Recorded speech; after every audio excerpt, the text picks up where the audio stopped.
Pari ka na nang matikmang muli sinigang na sardinas. Kung nagpapangusihan eh. Oh. Eh di ba nauso yung sinigang na sardinas? Oo. Natatandaan ko noon, ang karamihan sa nagluluto, mga lalaki sa kantuhan. Ay hoot, silang mga naghahanap ng pulutan o ng ulam.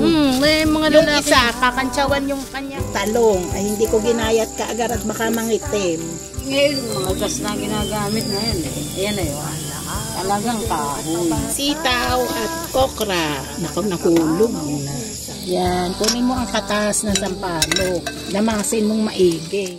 Pari ka na nang matikmang muli sinigang na sardinas, sawsawang palaw-palaw.